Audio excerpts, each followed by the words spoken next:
Bien.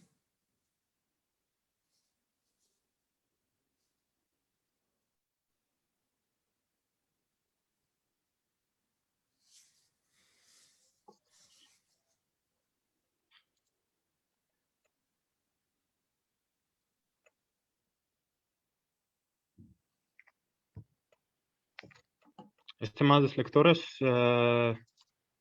esperemos un minuto más y empezaremos.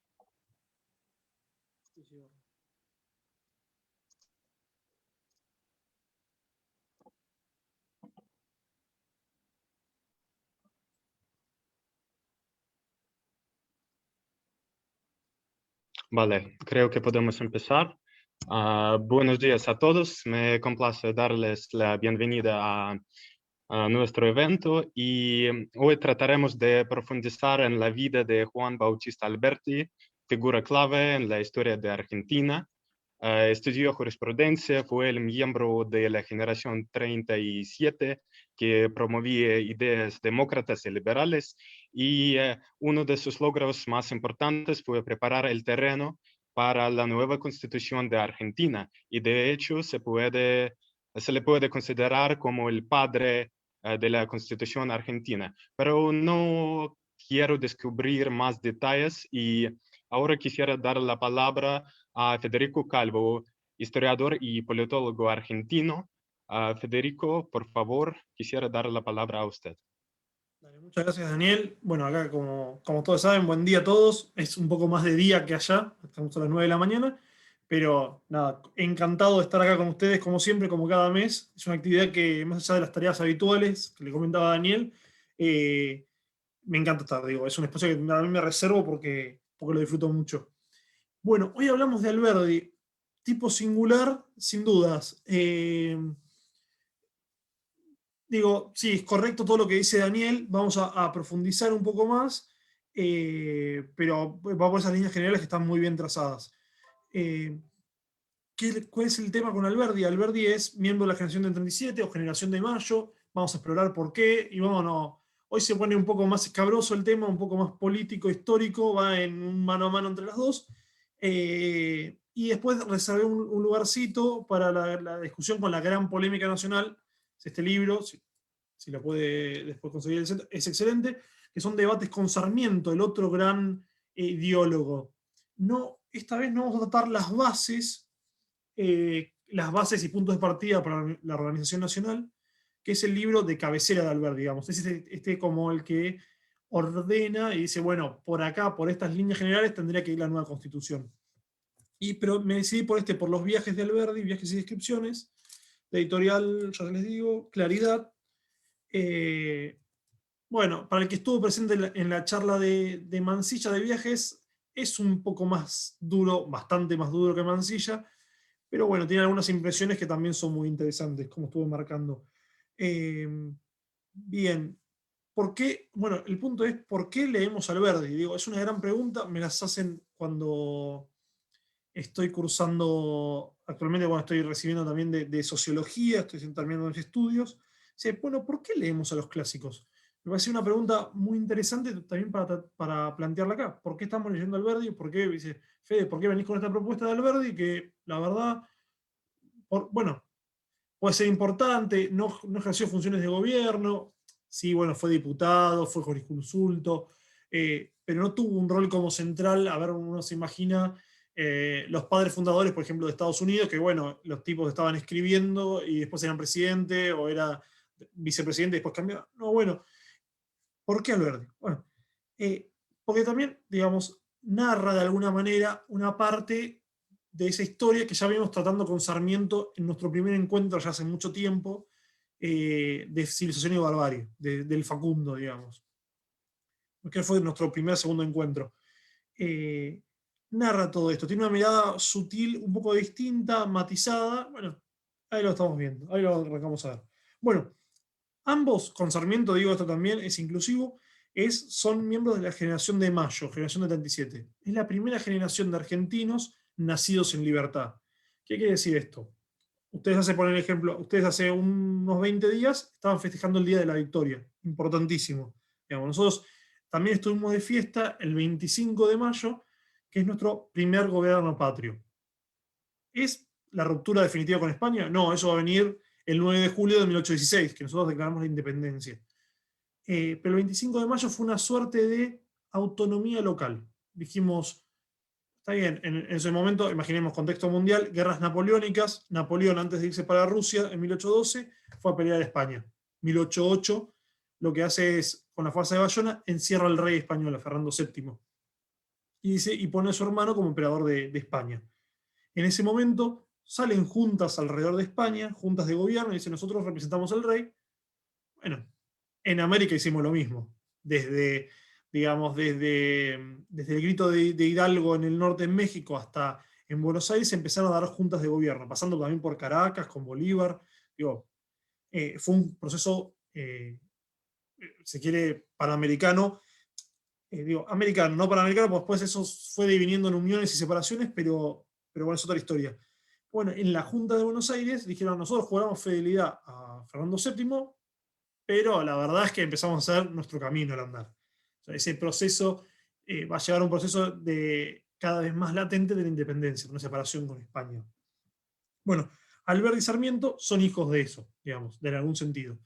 Ambos son de provincias periféricas de la Argentina, no eran de Buenos Aires, la capital del virreinato, sino que son Sarmiento de San Juan y Alberdi de Tucumán. Dos provincias también emblemáticas en Argentina. Tucumán, nosotros lo conocemos como el Jardín de la República, es muy verde, tiene un, ¿cómo decirlo? Un paisaje muy verde frondoso, está la selva de Yungas. La selva de Yungas es una selva a gran altura, digamos. Esto es casi al pie de los Andes. Pero por cuestiones del clima, el viento, la humedad, hace que florezca todo y es, la verdad, muy, muy lindo. En Tucumán también está la casita de Tucumán, que es el donde se firmó la independencia. Sarmiento, en cambio, está un poquito más al sur. La provincia de San Juan está más sobre la cordillera.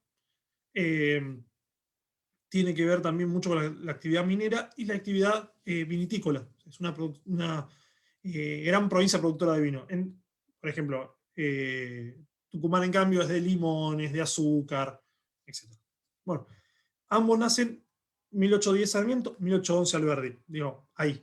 Son las primeras generaciones de independencia. Por eso, la generación del 37 también es conocida como la generación de Mayo. Pues son los primeros nacidos después de la Revolución de Mayo. En este sentido, bueno, ellos crecen en las provincias. Bueno, Sarmiento es más autodidacta, tiene un gran apoyo del padre, lo narra muy lindo en Recuerdos de Provincia, y Alberdi tiene un poco más de suerte, su familia es un poco más acomodada.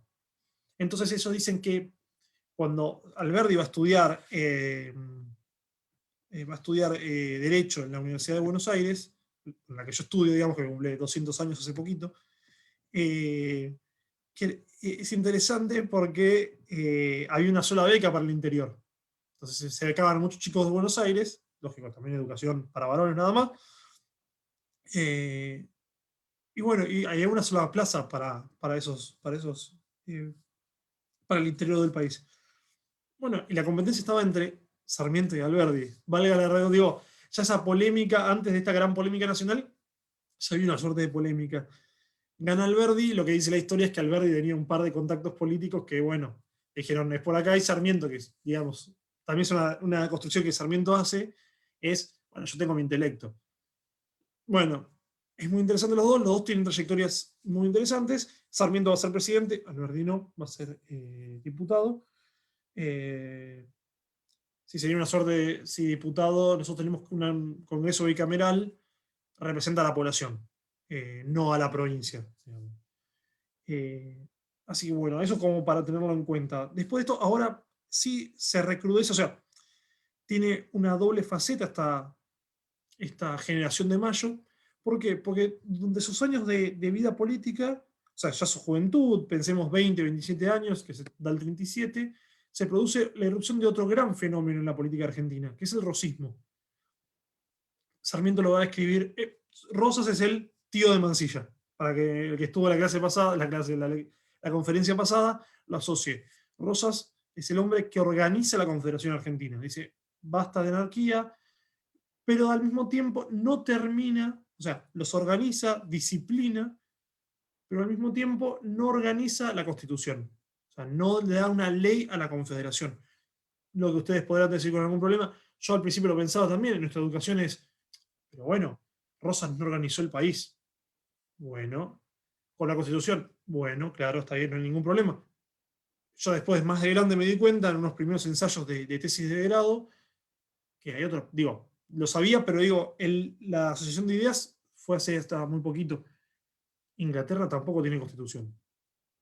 Bueno, son factores que uno lo piensa y dice, qué bárbaro. Porque la gran crítica de Alberdi y de Ross y de Sarmiento es, bueno, no hubo derecho. No se dio, no se dio la constitución que organice la nación. Bueno, Inglaterra tampoco la tiene, está muy organizada. Digo, aún hoy, y es muy organizada. Pues bueno, podemos tener 2 millones de críticas con Inglaterra. Pero, pero me parece que eso también es un punto, digo, cómo nosotros, en este caso como argentinos, representamos nuestra historia. Uno frente a esta oposición, se juntan los intelectuales, se juntan en el gran salón literario, y ahí discuten literatura, y al principio buscan un acercamiento con Rosas, para, bueno, con una especie de cogobierno entre los que saben, los ilustrados, y el poder político duro, digamos. Esto no se da, y, digo, y todos los miembros del salón literario marchan al exilio. Muchos en Uruguay, otros en Chile. Alberti va a Chile, primero a Uruguay y después a Chile. Pero otros, Esteban Echeverría, Mármol, todos van a Uruguay. Sarmiento ya estaba en Chile. Si alguno recuerda, para 1845, cuando ya se terminó de escribir el Facundo, ya él estaba en Chile y lo hace en el diario El Mercurio, si no me equivoco. Bueno, eso es para tener como este contexto que termina de darse, de irrumpir, y ahí arrancamos bien con las polémicas y con los viajes de Alberdi, de irrumpir con la victoria de Urquiza. ¿No? ¿Quién es Urquiza? Bueno, Urquiza es un gobernador de Entre Ríos, una provincia al norte de Buenos Aires, muy chiquitita, ubicada en la Mesopotamia argentina, digamos. Mesopotamia, si uno la piensa como en griego, sería valga la redundancia, Entre Ríos, pero digamos, cuando nosotros decimos Mesopotamia en historia o en otros ambientes más de ciencias sociales, nos referimos siempre al creciente fértil, al Tigris y el Éufrates. Bueno, Argentina tiene una especie de Tigris y Éufrates más modesto, que es entre el río Paraná y el río Uruguay. Bueno, ahí se encuentran Entre Ríos. Se ve un poco complicada la situación económica en Entre Ríos, perjudicada por las constantes guerras y bloqueos del rosismo con potencias extranjeras. Sobre todo hay un debate muy pendiente que es el tema de la internacionalización de los ríos. Rosas es un acérrimo defensor de la soberanía nacional sobre los ríos. Dice, no, acá, si no pasan bajo nuestras condiciones, no pasa nadie. Se da en torno a eso al conflicto anglo-francés. Y nosotros tenemos el 20 de noviembre, el Día de la Soberanía, que es la entrada el enfrentamiento, digo, entre las tropas nacionales y las tropas y los barcos y buques mercantes ingleses para ingresar por el río Paraná a comerciar. Digo, es una discusión muy patente en Argentina hoy en día, pues estamos discutiendo el tema de la hidrovía, que sería qué empresa es la encargada de diseñar y dragar los ríos del Paraná. Digamos, para tener una idea en el contexto de qué tan importante se volvió eso, en el Paraná se exporta el 50% de la proteína mundial. El 75% de las exportaciones sale por el Paraná. No solo las exportaciones, sino también de países limítrofes como Paraguay o Brasil. Pues digamos, es la cuenca. Bueno, todos esos debates están de alguna manera presentes y tensionados en esta historia. Digamos, Rosas, por un lado, nosotros cerramos. Bueno, al cerrar, nosotros decimos quién entra y quién no entra en nuestros ríos, mataba las economías provinciales. Pero hoy lo que estamos dando cuenta es que si abrimos demasiado, por ahí peligra nuestra economía nacional.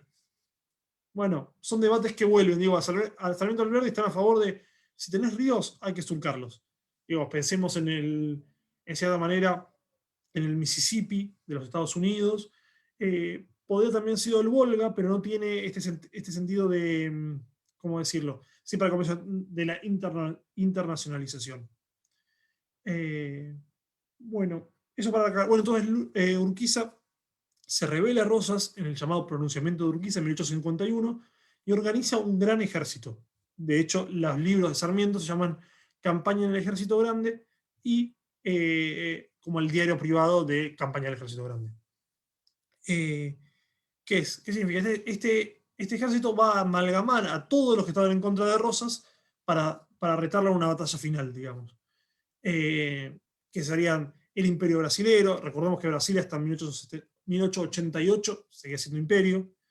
La República Oriental del Uruguay, algunos reclutas paraguayos, y las tropas de Entre Ríos marchan sobre los campos de Caseros y derrotan a Rosas. Es un hecho historiográfico todavía, para mí, en cuanto a si se puede hablar de mi humilde como trayectoria intelectual o también de lo que voy aprendiendo, es complejo. Es complejo en el sentido de que Caseros habla de toda una época nueva, como a un pacto liberal, si quiere, oligárquico, de un modelo de desarrollo de Argentina que empieza a excluir a gran parte de su población. Es es una interpretación, podría ser de otra manera. Otros, como en este caso Alberdi, empiezan a ver el triunfo de la libertad y la organización nacional.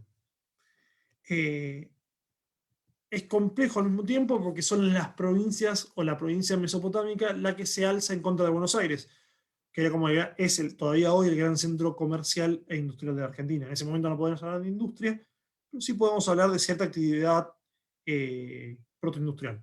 Saladeros, bueno, el saladero como un complejo, se crea, protoindustrial, donde arranca la faena del ganado, la separación del cuero, la carne, bueno, todo un proceso muy, muy complejo e interesante también. Bueno, ¿qué pasa? Y hay otro tema también que me parece interesante, que para la solución de conflictos argentinos interviene el extranjero. No es un dato menor. Hay un... O sea, yo no estoy, digo, no estoy en contra de que haya, digamos, de una especie de unicidad en la política, sino está bien que el conflicto hasta cierto punto me parece saludable en la vida política, pero este enfrentamiento también da, bueno, que presta ayuda pues, por estas condiciones. Es complejo, digamos, para mí sigue siendo una postura compleja. Yo soy muy de un escritor del siglo XX, Arturo Jaureche, que va a decir si es malo el gringo que nos compra, pero el peor es el criollo que nos vende. Y bueno, para ir matizando, digo, de ser un ídolo de la Federación Urquiza, después también tiene esta faceta de, bueno, la alianza con potencias rivales para poder ganar. Complejo. Pero bueno, lo dejo a ustedes, lectores, oyentes, para que, bueno, nada, lo tengan en mente. Bueno, ¿qué pasa? Ahora sí entramos a los libros, entramos a, bueno, a lo que venía hoy, a nuestra parte literaria, si se quiere. Unos datos de color más. Urquiza gana en 1852, se empieza a dar la organización nacional, se sanciona la Constitución, años después, en 1853, se sanciona la Constitución en Santa Fe, en la provincia de Santa Fe. Se separa Buenos Aires. Buenos Aires formó un estado separado durante un tiempo, hasta la segunda batalla de Cepeda, donde las tropas de la Confederación vuelven a ganar a Buenos Aires. Y después nuevamente la victoria definitiva de Buenos Aires sobre las provincias en 1862, en la batalla de Pavón, donde Mitre vence a Urquiza y se apodera, digamos, del territorio nacional. Bueno, ahí estamos. En este marco se van a mover Sarmiento y Alberdi. El primero de los viajes creo que es alrededor de 1855. Creo que es 1855, si no me equivoco, es 1855. Y la polémica con Sarmiento también está en esos años posteriores a el triunfo urquicista. Ya lo voy a encontrar bien. Bien, si lo quieren buscar, esta gran polémica nacional se llama las cartas quillotanas y las 101. Las cartas quillotanas son las respuestas de Alberdi y Sarmiento desde Quillota, Chile. Quillota, no sé cómo decirlo, porque nosotros los rioplatenses tenemos ese acento más, la doble L como un sh. Y el resto de los hispanohablantes no la marcan tanto. Digo, ahora hablar con Daniel, y algunos de sus profesores les han enseñado. Dice, no, ¿cómo está fuera de Moscú? No, llueve. Bueno, poner a mí, si afuera está lloviendo, me sale más marcado la doble L, se convierte en una Y. Y bueno, eso. Y Sarmiento le escribe como en constelación las 101. Literalmente son 101 cartas. Sarmiento no escatima el tiempo de respuestas, es bastante un polemizador nato, digamos. Sarmiento, si hay algo que le encantaba, era debatir, y Alberdi también. No digo que no se va a mantener al margen de eso. Bueno, ¿qué tenemos en Alberdi? Las impresiones de Alberdi de su viaje. Alberdi, donde viaja, es también un viaje, no es iniciático, digamos, no es un viaje, tuvo su viaje iniciático también, pero no es el viaje de Mansilla, de recorrer, de aprender. Es un viaje de, sí, bueno, de contemplar, pero de otra calidad, me parece más de la adultez. Eh, y viaja eh, a Génova, ahí esa pequeña ciudad, bueno, esa pequeña gran ciudad de Italia, eh, cuna de Cristóbal Colón, eh, y al mismo tiempo es como todo, digamos, se estaban formando el estado del Piamonte. Eh, bueno, que va a influir en la historia, porque digo, van a pelear, en esos años también estaban peleando en la guerra de Crimea, digo, bueno, están ahí, digamos. Y Alberdi empieza a observar y a esbozar distintas miradas sobre el gobierno, o en realidad, no sé si es lo que realmente pensaba o es una evolución de su pensamiento. Es interesante rastrearlo, digo, no sé, pues digo, en bases y puntos de partida, o comúnmente se llaman las bases, hay toda una idea de construir la democracia, de, de construir sistemas, la ingeniería institucional. Es algo muy, ¿cómo decirlo? Muy fino el trabajo de alberdiano, ¿no? Y muy interesante también como politólogo decir, bueno, ¿cómo hay que pensar la nación? Pero no en términos ontológicos, no en términos del ser, sino en términos de cómo hago para para no caer de vuelta en rosas y tener un sistema político que me permita generar estabilidad en el tiempo. Digamos, también es algo que también los atraviesa profundamente a los dos, Alberdi y a Sarmiento, que es el tema del desierto, o presunto desierto, de que, eh, de que hay que poblar el territorio argentino. La Pampa debe ser poblada. Es más, incluso Alberdi redobla la apuesta diciendo gobernar es poblar. Es llevar gente. ¿Qué tipo de gente? Inmigrantes. Bueno, ¿qué tipo de inmigrantes? En un momento yo pensaba peyorativamente que Alberti también caía en la lógica sarmentina de, bueno, anglosajones. No, bueno, vamos a matizarlo a lo largo de la, de la charla. Lo quiero pensar salvando las extensiones, digo, lógicamente, son muchísimo inferiores en cuanto a longitud. Eh, el dominio ruso de Siberia, del lejano oriente, digo, digo, yo les tiro estos paralelismos para que, bueno, justamente acerquemos esas historias que digo, que nos separan miles de kilómetros. Pero no estaría lejos de pensar, sé que, o intento, yo tengo un pequeño esbozo de lo que pasó en la colonización rusa eh, en Siberia y en el lejano oriente, eh, pues si quieren lo conversamos mejor, pero es esta idea, ¿no? Este peligro de que la ausencia de poblaciones, la ausencia de ciudades, lleva a la anarquía, digamos, y vuelve el viejo mal de el caudillo, el montonero, el gaucho, digo, el gaucho que está libre, digamos, que por ahí con Martín Fierro lo estuvimos dilucidando, que no es solamente eh, una forma, digo, no necesariamente es una forma política desviada, algo que está mal, sino que corresponde a otro momento histórico, un momento histórico de eh, protocapitalista en el sentido de apropiación de la tierra, de división de las parcelas de la tierra, etcétera, etcétera. Bueno, ese lado me parece, también hace esa salvedad que nunca está de más. Eh, bueno, tenemos eso, este contexto. Bueno, Alberti viaja a Génova. Interesante.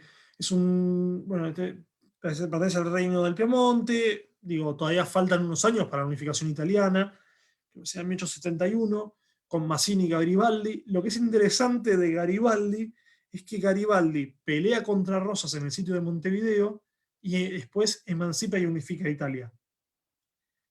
Son vueltas de la historia, a mí me quedó pendiente pensar eso, digamos, y cómo nosotros, argentinos, muchas veces pensamos también a Garibaldi, digo, hay mucha inmigración italiana en Argentina, eh, por mejor dicho, hubo, no hay actualmente.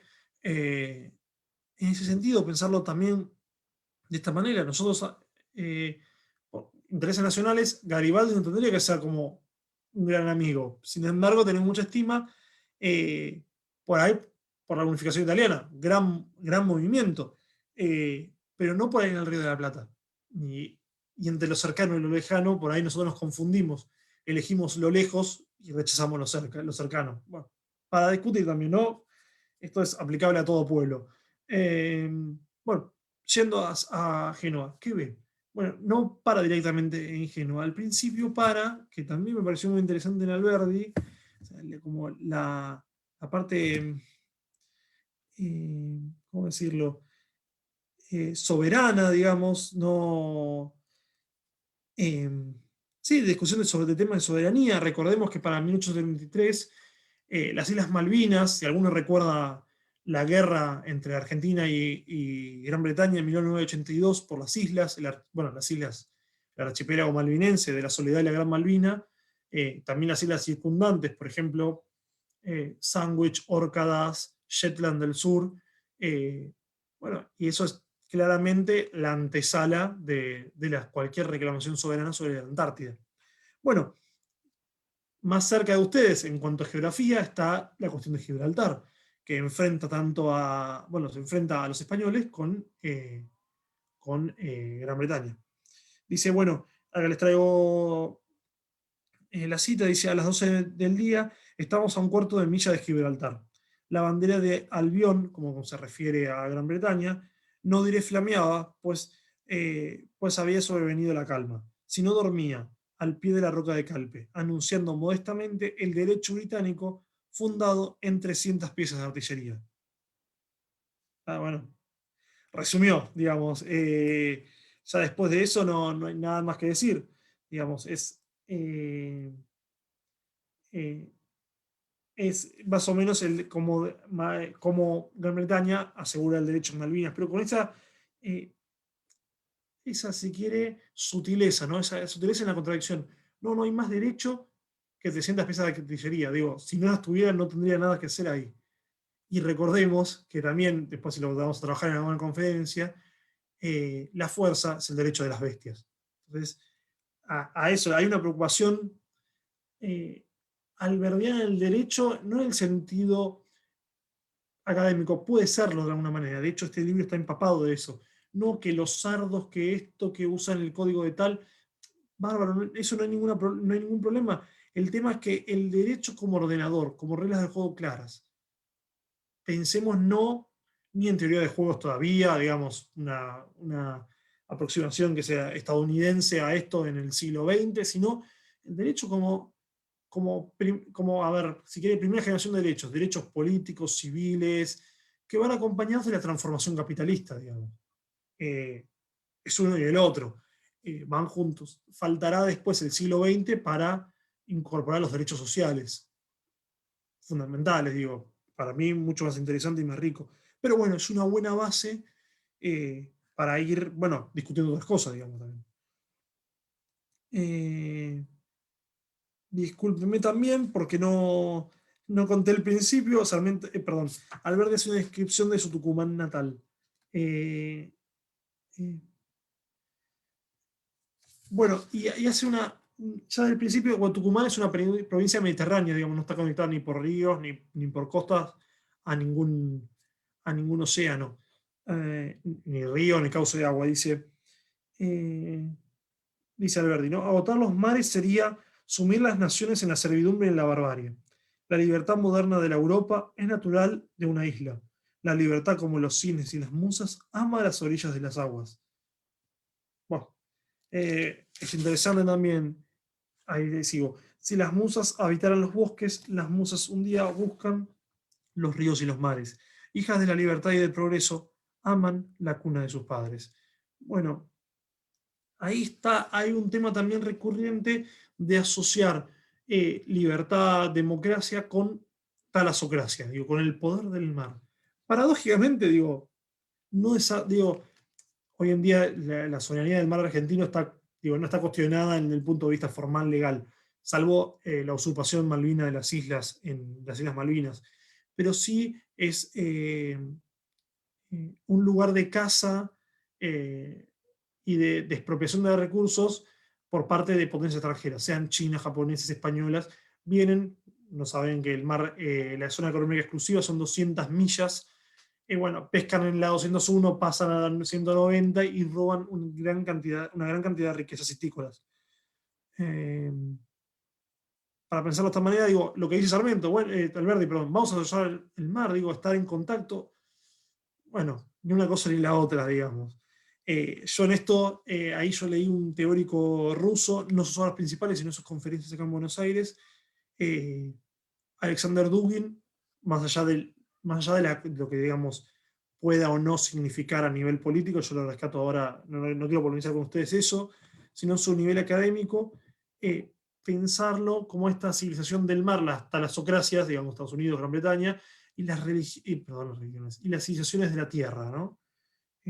Puede ser Rusia, Alemania, cierto punto América Latina, bueno, o este pivote latinoamericano de estar haciendo, sobre todo argentino, bueno, también mirar, sumar, ¿no? Mirar el espacio circundante. Bueno, retoma la vida, cuenta la vida en Tucumán, cómo es el tucumano, los valores, no sé, una descripción somera, digo, interesante, pero no deja de tener ¿cómo decirlo? Escribe un abogado, digamos, esa huella que deja la escritura, digo, todas la tenemos, es como una marca registrada, un poco compleja para la lectura. Si uno está haciendo otras actividades, dice, todo bien, pero es un poco áspera, pero igualmente rica. Una segunda tacita que me llamó la atención. Eh, bueno, sí, tiene una definición del tucumano.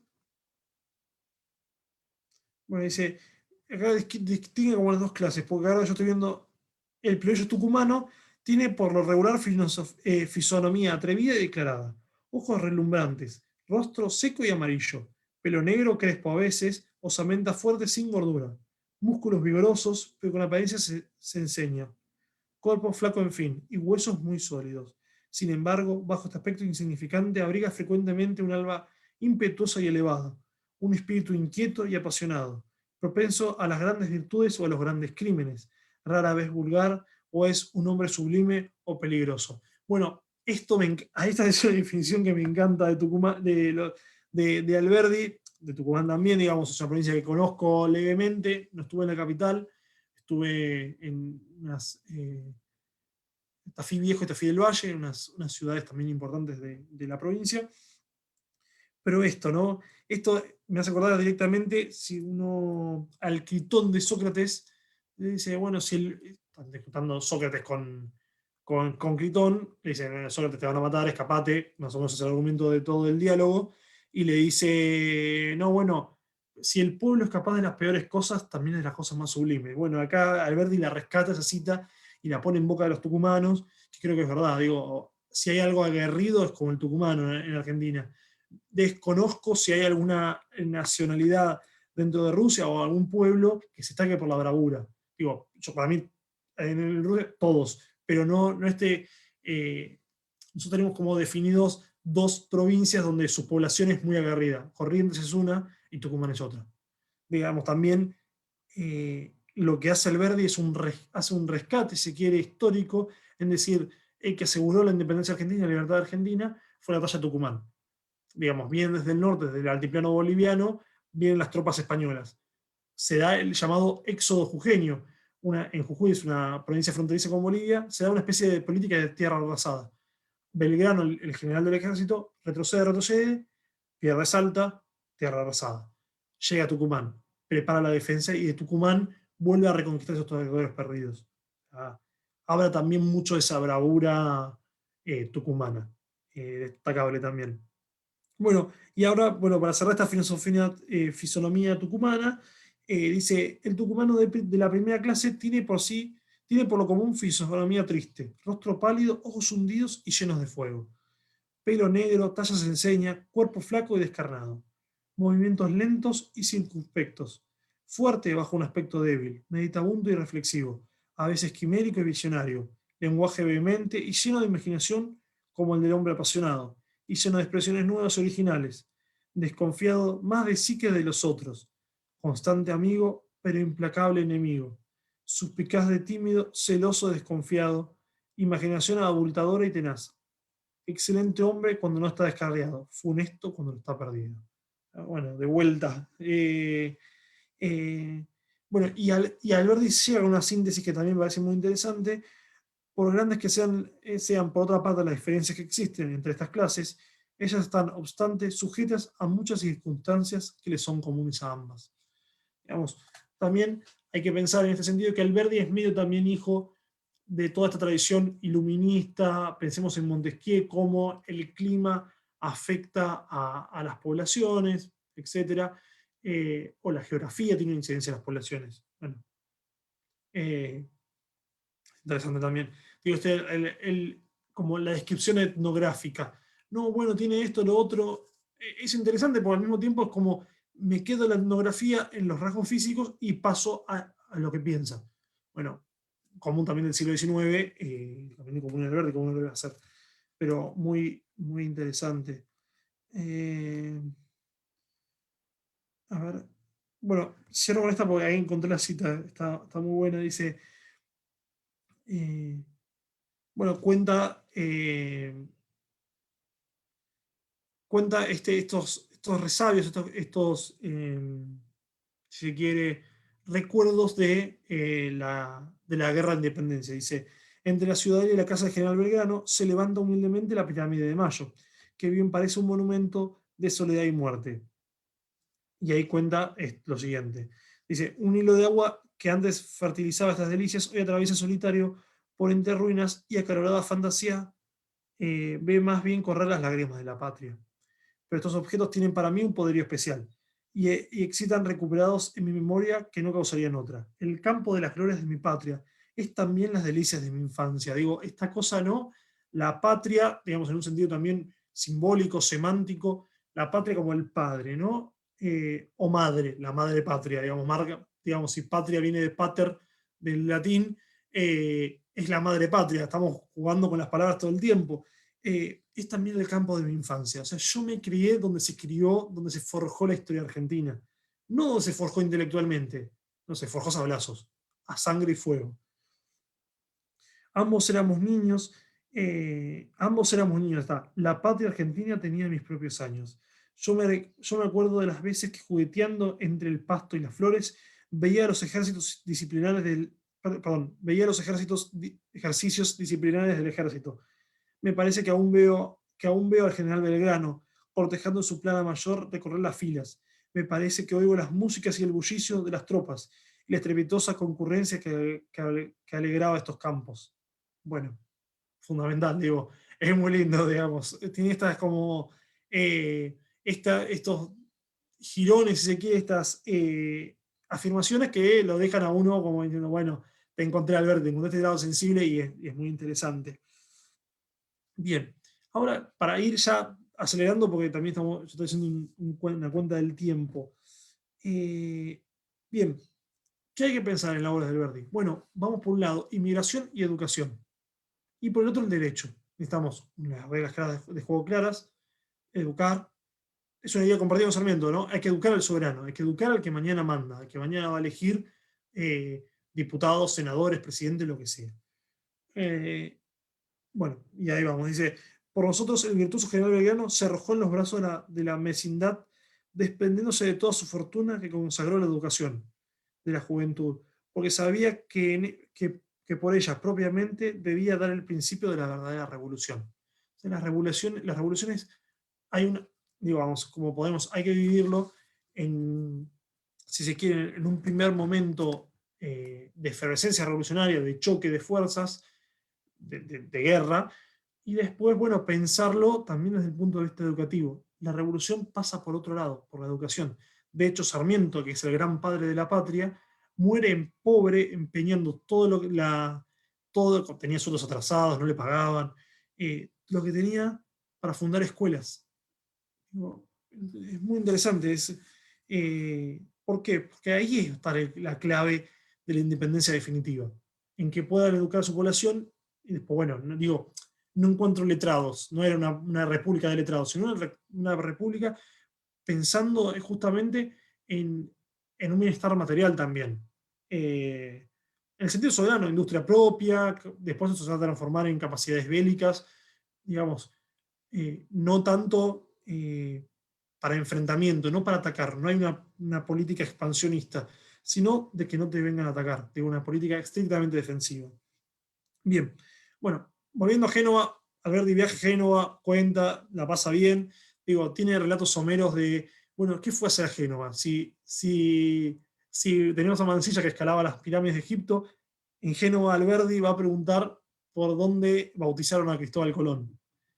Muy interesante también, digamos, como este hombre que trajo la hispanidad a América, hoy muy criticado, digamos. Y hoy también en discusión, ¿no? Como esta se discute la leyenda blanca y la leyenda negra en América, en el sentido de justamente pensarlo como, digamos, la leyenda negra como ay, no me sale- como esta idea colonizadora, destructiva, genocida de España, y la leyenda blanca diciendo, bueno, digamos, en algunos políticos hablan sobre esto, que sería como, bueno, hubo conquistadores, más no conquistados. Sería una amalgama a la población.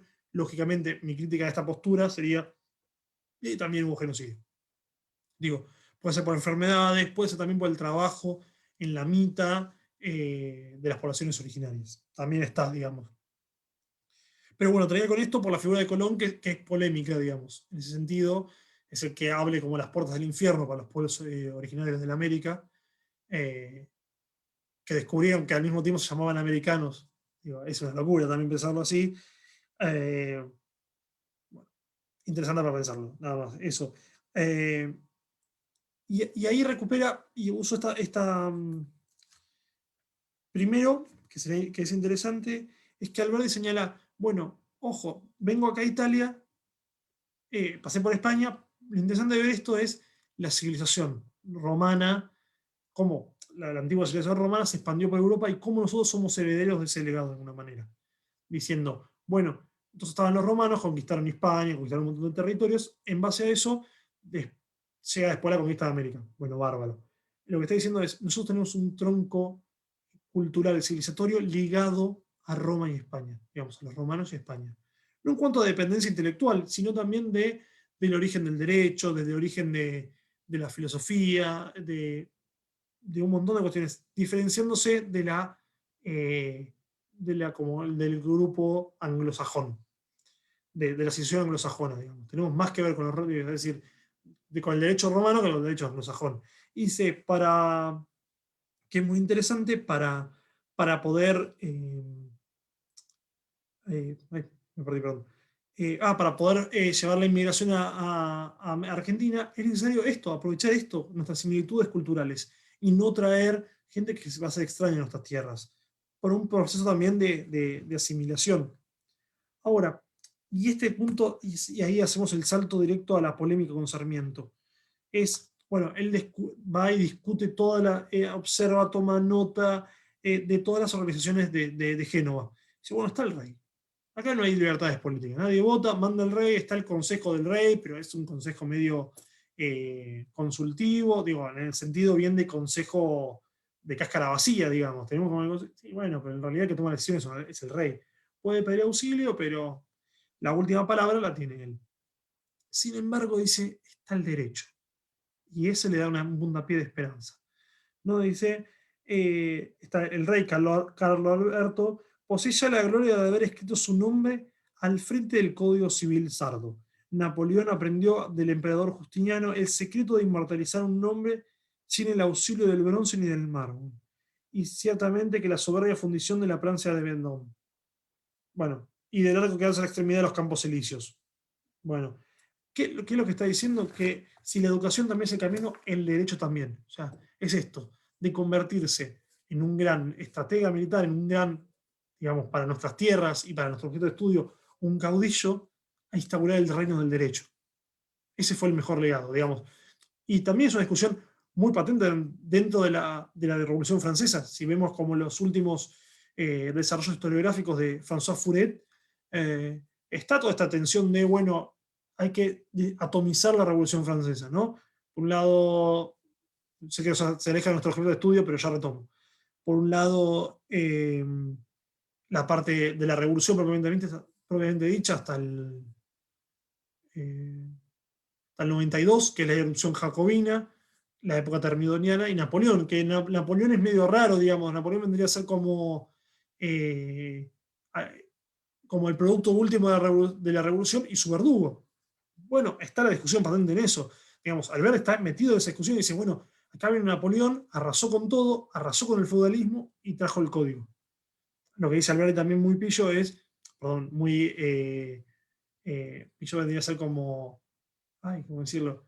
Eh, como un vivillo, como muy perspicaz, eh, se da cuenta y dice, no, bueno, el derecho sardo es muy parecido al francés y va cambiando, digo, es muy, como que uno pueden ser intercambiables. No importa, dice, lo importante es dar este derecho, dar derecho codificado, dar leyes.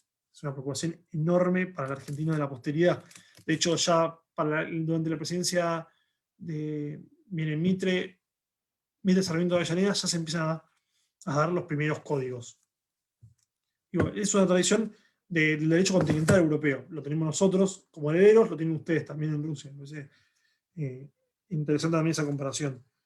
Bien, ¿qué pasa acá con las polémicas? Bueno, ganó Urquiza, es el amo y señor de la Confederación Argentina. ¿Qué es lo que pasa? Sarmiento se autoexilia. Así como lo ven, bueno, no, o ven o como escuchan, Sarmiento abandona la Confederación Argentina alegando justamente que Urquiza es su nuevo Rosas. Y todos tenemos la oportunidad, todos tenemos la duda diciendo, pero Sarmiento, vos no estuviste apoyando a Urquiza. O sea, Sarmiento escribió la campaña del Ejército Grande siendo secretario de prensa del Ejército de Urquiza. Entonces, nos quedamos diciendo, ¿qué pasó? O sea, ¿por qué? Y ahí empieza la discusión con Alberti, que es una discusión mucho más profunda que eso. Se empiezan a discutir también por sus libros. Y Enzo arranca muy tranquila la discusión, sobre todo porque, bueno, Alberti empieza como a ganar el terreno, en las quillotanas empieza como a aumentar el tenor de la discusión y Sarmiento responde con toda la artillería, digamos. ¿Qué es también esto? Es la formación nacional. Y la otra es justamente eh, el rol de la prensa como arma. Digamos, lo que está diciendo Alberdi es, Sarmiento, ya está, ya derrotamos a Rosas, volvamos a, ¿cómo decirlo? Eh, Volvamos a una prensa formadora, una prensa que salga a describir, a pensar en la población, digamos, en otras necesidades. Ya se acabó la prensa de guerra, necesitamos una prensa formativa. La diferencia, digamos, o sea, crear una literatura todo el tiempo contraria, describiendo filosóficamente, sociológicamente, románticamente, como el Facundo, el gobierno de Rosas. Bárbaro. Estamos a dar cuenta de las atrocidades del rosismo. Comillas, digo, esto es súper discutible. Eso es por un lado. Ahora necesitamos otra que empieza a formar una nacionalidad que lleve al debate, a la confrontación de ideas, que dé un espacio de autonomización. Ya no son, digamos, de alguna manera, Alberti lo que está diciendo es, se acaba la época del escritor en guerra y en términos de Bourdieu, de Pierre Bourdieu, una autonomización del campo. O sea, ya, digamos, aunque sea en el sentido, lo llega a esbozar Alberti diciendo, una de las críticas dice Sarmiento, bueno, pero vos tenés otro trabajo, porque si no, no podrías estar escribiendo esto. O sea, no es que vos te dedicas a vender libros. Vos tenés otro trabajo, vos cobrás otra cosa y escribís libros para hacerle la guerra a Rosas. Bárbaro. Pero lo que está perdiendo Alberti es, bueno, hay que darle paso a esta nueva prensa, a la prensa que discute ideas, periodistas, que su oficio es escribir. Y no porque haya un conflicto o alguien a quien derribar. Eso me pareció, es uno de los puntos más interesantes. Después, bueno, como verán que anoté, se me fue está lleno de citas que me parecieron muy interesantes. Las fui marcando, ahora vamos viendo aquellas. Lo que tiene Alberti también, que es una crítica que me llamó muchísimo la atención, para bien, es que Sarmiento también Sarmiento se da cuenta, digamos, le dice, tu libro El Facundo no solo narra el surgimiento de la barbarie, nada, narra también la derrota de los ejércitos unitarios. Es como, digamos, el saber teórico, y es muy interesante esto, lo que está diciendo Alberti es, ojo, vos tenés un montón de saber teórico que nadie te lo va a discutir. Digo, vos sos Sarmiento, sos un fenómeno, sabés un montón, publicás un montón de cosas, y hasta por ahí dirías, Alberti, comparto con vos. Una cosa es saber teórico, otra cosa es saber práctico. Por ejemplo, nosotros previamente a la invasión de Malvinas, siendo todavía colonia española, recibimos invasiones británicas en 1806 y 1807. Es muy pintoresco en Argentina porque cuentan que el pueblo salió, digo, no solo se organizaron en milicias, sino que también de toda la población de Buenos Aires participó tirándole agua y o aceite hirviendo desde las terrazas de los balcones, ¿no? Le tiraron los ingleses fueron derrotados. Dice, ¿no? Y acá retoma Alberti esto y dice, sin embargo, estos ejércitos, estos militares nuestros, desnudos de destrucción, derrotaron completamente a los brillantes generales ingleses invasores de 1806 y 1807.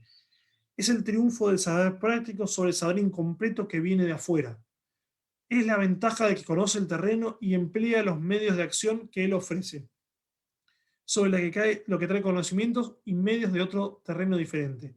San Martín, el gran prócer de nuestra independencia, y también del Chile y del Perú, decía no hace mucho que con 10.000 gauchos se reiría de Francia entera en los desiertos argentinos. San Martín desechó a Breyer, general de Napoleón, porque no sabía hacer una guerra americana contra los españoles, cuando en el sitio de Talcahuano. Talcahuano es una ciudad, unas ruinas históricas muy interesantes a 60 kilómetros de La Paz, en el estado plurinacional de Bolivia. Es un lugar muy, muy interesante. Bueno, en este lo que está diciendo Alberti es, ojo, que todo lo que viene de afuera no es oro, y, digamos, y todo lo que brilla no es oro, digamos.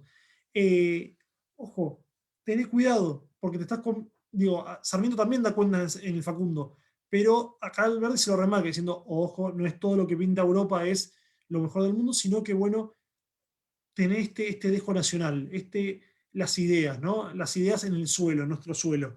Dice, sin embargo, dice usted en el ejército, cuando estaba peleando en el ejército grande, dice la más completa desorganización. O sea, la crítica de Sarmiento para Urquiza es, no hay un Estado mayor.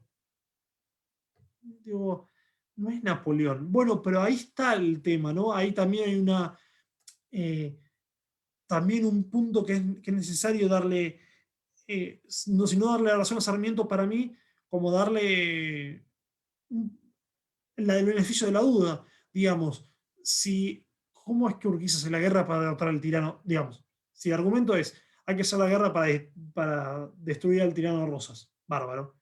¿Cómo hacemos la guerra? Ahora, con formaciones modernas, más allá de la redundancia de esta chicana sarmentina, eh, con un Estado mayor, digamos, porque si no, no había mucha diferencia entre Rosas y Urquizas en ese sentido. Ninguno de los dos tenía Estado mayor. Bueno, ese punto lo esquiva Alberti, digamos, como dice, bueno, ese no es mi área de interés. Bueno, es digo, es la crítica que yo puedo hacer de esta lectura. Pueden surgir un millón más, digo, no pasa nada. Pero me gustaría como pensarlo en ese sentido también. Bueno, acá está lo que. Bueno, después la tratamos si se quiere.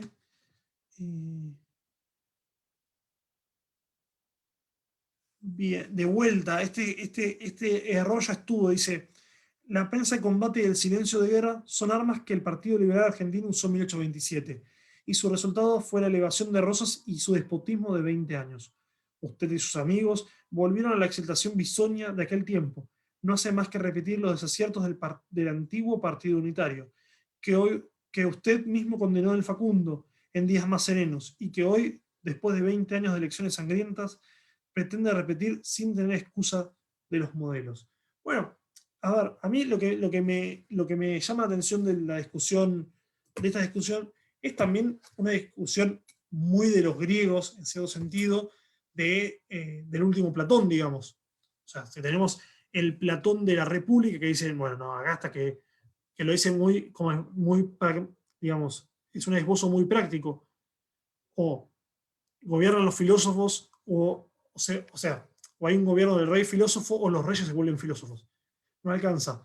Eh, pero también está el Platón del político y de las leyes, bueno, más del político, que se acerca, eh, eh, que hay un acercamiento contra poner el tirano, que sería Dionisio II de Siracusa.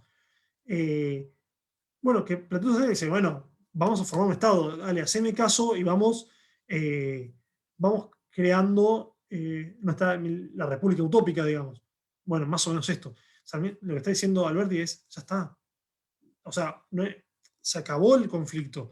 Sentémonos, apoyemos a la autoridad y empecemos a transformar a la Argentina. Más o menos, digamos, digo, no es, digo que hay una reminiscencia de Platón, no es que es el dilema platoniano en su máximo esplendor, pero es muy interesante, digamos. También el contexto de Platón, que nada tiene que hacer con esto. Eh, a ver si encuentro, porque digo, encuentro algunas citas y es como disparadores. Eh, bueno, es importante también, digo, también la discusión que tiene Alberti es muy interesante en pensar la prensa como, como, a ver, como un elemento de poder político. Bueno, lo va a decir Alberti, pero claramente para hoy, en nuestros días, la prensa juega un rol muy importante en cuanto a discusiones políticas, agendas políticas, digo, hasta no sabemos qué punto marca la agenda, o sea, marca los medios, más que justamente la política, digamos. Eh, también para debatir, ¿no? Por ejemplo, este es mi sentir argentino barra latinoamericano, ¿no? Dice, la prensa como elemento y poder político engendra aspiraciones lo mismo que la espada, pero en nuestras poblaciones incultas, automáticas, destituidas de desarrollo intelectual, la prensa que todo lo prepara, nada realiza en provecho de sus hombres, y solo hallar el triunfo de la espada, que al instante haya en su contra la misión periodística, que antes tuvo su apoyo. Digamos, es de vuelta, también está esta idea de que ahí Alberti lo marca profundamente, que yo les traía, de educar al soberano, ¿no?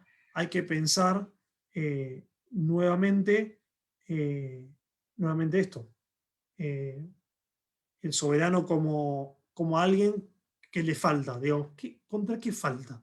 Bueno, faltaría o comparado con quién falta. Bueno, podría ser con algún que otro país europeo, con los Estados Unidos, esta idea de lograr la paz interior para poder que florezca el comercio y un montón de otras cuestiones.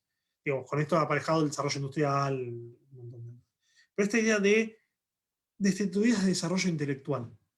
También es una mirada, bueno, bastante peyorativa, en el sentido, yo en su momento discutía en la facultad, decía, estos tipos, digamos, por Sarmiento y un montón más, escriben como románticos para implantar el iluminismo, ¿no? La razón de Estado. Y para incorporar desde la particularidad una carrera universal, ¿no? Como, digamos, el iluminismo pensaba, o bueno, pensó en su momento como la razón como algo universal, digamos, y Kant, digamos, es hijo de eso, ¿no? Eh, eh, bueno, ese pensamiento, extrapolado en Kant, también lo podemos ver acá. Es como, bueno, hay que incluir a Argentina en el camino del progreso, a Latinoamérica en el camino del progreso. Ojo, es muy dañino, digamos, hay críticas benjaminianas de Walter Benjamin, que dice, ojo, cuando hablamos de progreso y un montón de cuestiones, tengamos cuidado, porque estamos dejando atrás un montón de conflictos y derroteros y sangre y derrotas eh, a lo largo que pasaron esta historia, digamos. Es como el tren de progreso, bueno, atrás tiene un montón de cadáveres que fueron quedando. Ojo, porque acá atenta contra esta singularidad histórica, si se quiere, del gaucho, de saberes propios de la tierra, pero no de la tierra en el sentido tosco, de, sí, no, hay toda una inteligencia también de eso, hasta se puede pensar de las primeras filosofías, ¿no? Del contemplar las estrellas, de contemplar el campo. Lo pienso y lo digo tanto para Argentina, digo, mi extrapolación también es universal en cierto sentido. O, qué sé yo, la comuna rusa del Mir en los momentos, qué sé yo, previo a la revolución. Digo, bueno, ese advenimiento, ese conocimiento que no es que por eso sea más o menos. Eh, Ahora, en términos alberdianos o sarmientinos, en la carrera de sobrevivencia, sí.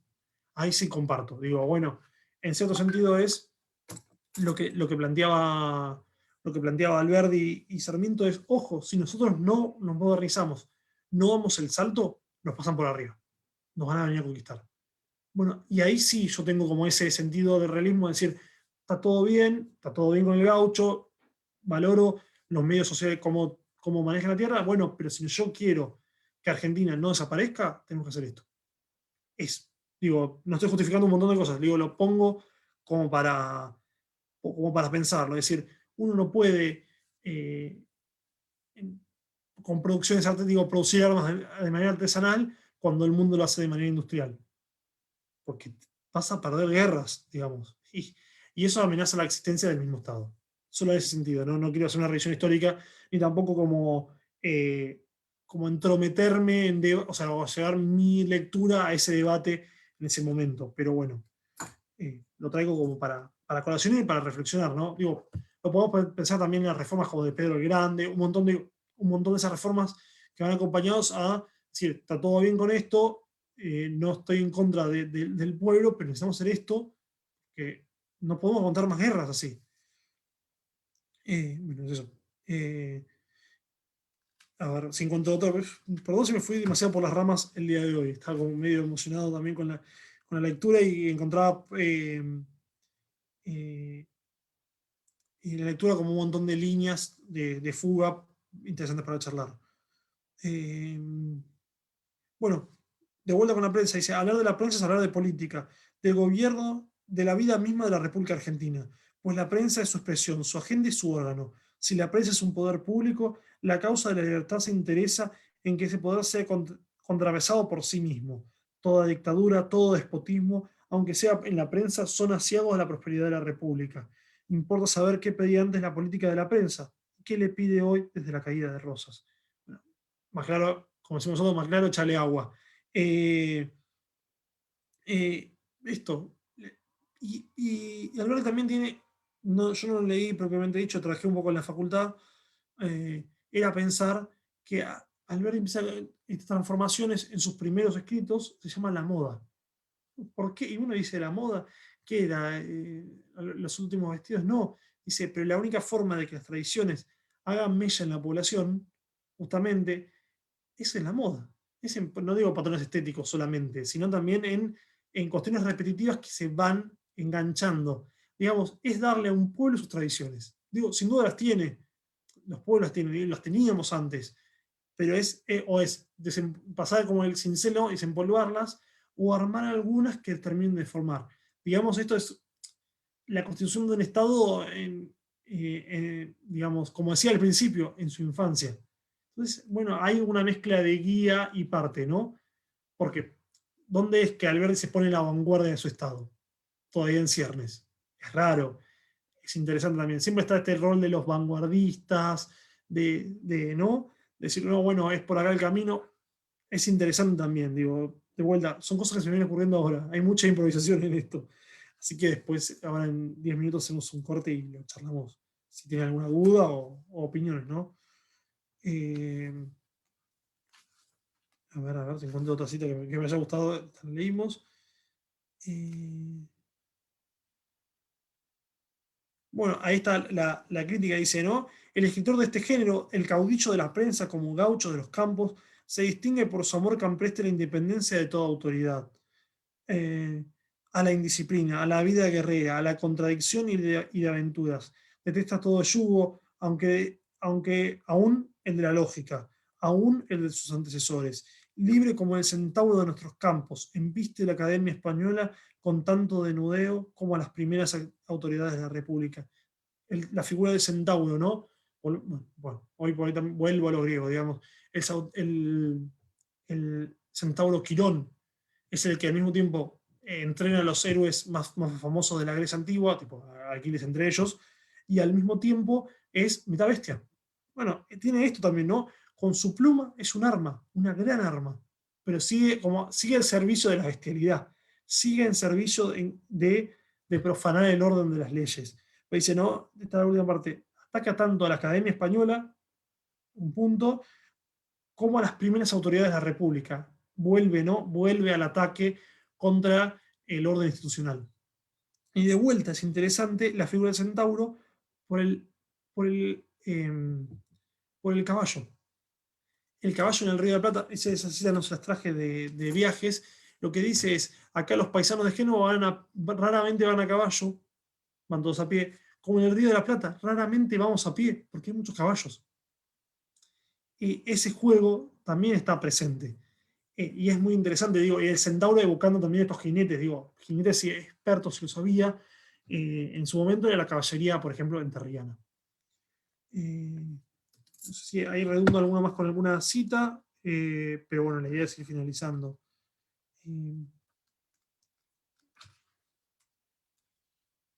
Bien, esto también, no solo hay una disputa por la organización nacional, hay una disputa por la historia, que también es importante. Pero esta historia que también se está formando, ¿no? Y dice, ¿cómo ha podido, pues ya está subido de tono la discusión, ¿no? ¿Cómo ha podido usted creer que el público se componga de necios? ¿Quién le creía a usted aunque fuese más honrado que el honor? ¿Quién sería juez tan inicuo como para oír al acusador sin oír a los testigos? ¿La parte agraviada tiene autoridad probatoria? Usted es la parte acusadora, no testigo imparcial. Su campaña es la del libelo que acusó. Perdón. Su campaña es un libelo de acusación, no es un testimonio histórico. Es un arma de guerra, como usted mismo la ha calificado, lanzada en apoyo de la revolución del 11 de septiembre y escrita para prepararla. Bueno, de vuelta, esta idea del testimonio político. Y ahora me parece que con esa apertura cierro, pero también cierro con esta, eh, con esta reflexión que me parece muy interesante, que es cómo es que Alberdi plantea que la literatura de Sarmiento es una literatura de guerra, más allá que Sarmiento dice mi escritura es de guerra, y no lo hace de todo el periodo, porque todo el periodo estuvo de guerra con Rosas. Ahora, definimos qué hay. Ahora, si nosotros decimos que esa literatura está bien, que también fue digo, no es que muchos compañeros también piensan como yo, pero en su momento yo lo discutía, digo, ¿esta literatura es nacional? Digamos, en un sentido ontológico podría ser. Porque podés decir, bueno, en esta fractura americana aparece esto de este lado. Aparece esta literatura contra rosistas. Bárbaro, genial. Lo tomo. Pero el que detentaba el poder político en ese momento era Rosas. Digamos, el que tenía el apoyo de su pueblo era Rosas. No eran estos intelectuales. Entonces, ¿hasta qué punto todo esto, o sea, digamos, qué teleología justifica? Decimos, bueno, esto no es historia, una herramienta política, bárbaro, y ahora todo lo anterior también era política o era historia.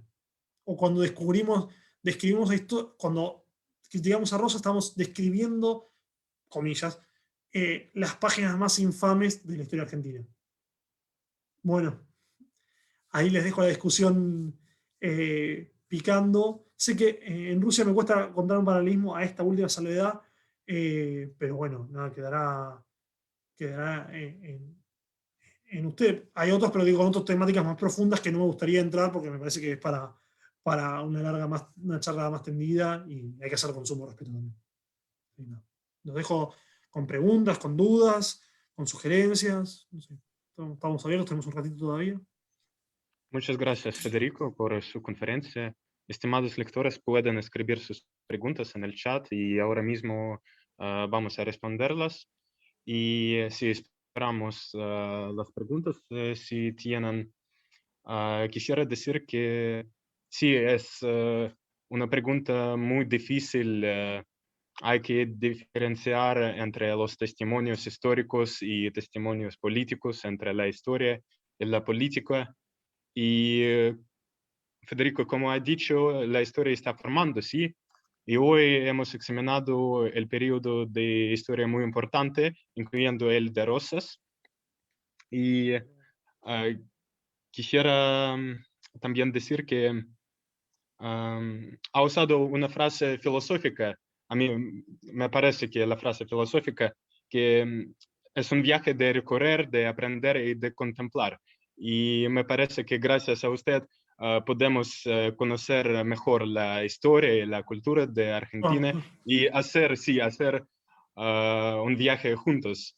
Nuestros lectores, sí, y Federico y el Centro Cultural Iberoamericano, todos juntos. sí, sí, coincido en eso, Daniel. Digo, a veces la experiencia también que yo me llevé del viaje ahí, ¿no? En Rusia yo literalmente lo viajé en materialidad, digo, tengo kilómetros arriba de los trenes, pero nada, es lo que me llevo y este intercambio también a mí me encanta porque también es una forma de repensar mi historia, ¿no?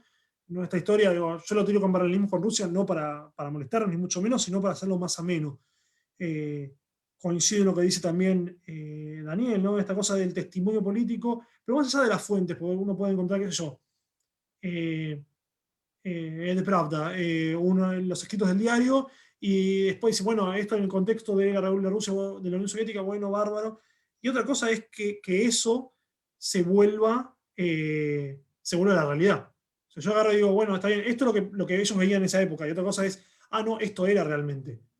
Y ahí, bueno, ahí hay un conflicto, me parece. Y Ahí hay tenemos una una pregunta, pregunta. Sí, ha sido muy interesante, gracias. ¿Y hay algunos libros en internet sobre el tema? un O, montón. Hay un montón. De hecho, después si no, se les paso yo al centro. Eh, de Alberdi, bueno, Alberdi escribió un montón, es muy prolífico junto a Sarmiento.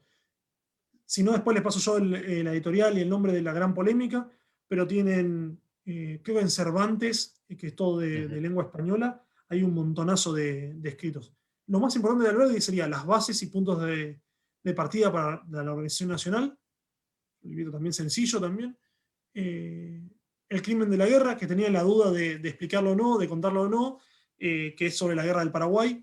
Yo la nombro mucho, digamos, en ese sentido. Eh, Después, el sistema económico rentístico de la Confederación. Bueno, hay varios. Albert tiene un montón. Sarmiento, otro montón también, una parva de libros. Lo de Sarmiento me iría por Facundo, Recuerdos de Provincia, Argirópolis. Bueno, de hecho, Argirópolis, yo cuando fui para estudiar allá, me la llevé, me la quedó en Moscú. Están ahí en el Abyaga del GSU. Lo tiene un amigo mío que me lo va a mandar por correo. Pero bueno, quedó ahí. Ah, es un libro que se consigue fácilmente, por eso también lo dejé. Es muy interesante, es el proyecto político salmintino, más acá abajo. Sería como la contra, una especie de otra bases y puntos de partida. Eh, Eso me parece como los fundamentales. Digo, Alberti es una recuperación que se está haciendo ahora. Y después está finalmente los escritos póstumos, que son alrededor de, bueno, 13 tomos que son bastante inconseguibles. Digamos. Yo lo estuve viendo también y es un dineral, digamos. Pero bueno, si los pueden conseguir, la verdad es muy interesante. Yo eso de cualquier manera, hay una universidad argentina que tiene una editorial que lo está reeditando. Como están agotados, los dan en PDF, así que yo en la semana los descargo y se los envío al centro. Así ya los Ujú. tienen en PDF, una buena traducción, legal, todo bonito. Bueno, muchas gracias por lo interesante. Nada, también en parte también lo hacemos con la audiencia en este caso. Así que, bueno. Sí, gracias. Y si no tenemos otras preguntas, quisiera una vez más agradecer a Federico su discurso y su tiempo. Y de nuevo, queridos lectores, pueden ver la conferencia, una grabación de la conferencia en Facebook, sí, en Facebook del Centro Cultural Iberoamericano. Gracias, Federico. Gracias, queridos lectores. Y tengan buenas tardes o buenos días. Sí, arranque, termine el día con todo, es sábado. Cuídense que, bueno, estamos todavía, como decimos acá, en pandemia. Nada, lo mejor, muchísimas gracias. Y bueno, estamos hasta el mes próximo con alguna otra lectura interesante. Así que, bueno, muchas gracias, Daniel, siempre por estar ahí de anfitrión, de host. Que, nada, un fenómeno. Así que, muchísimas gracias. Muchas gracias. Hasta luego.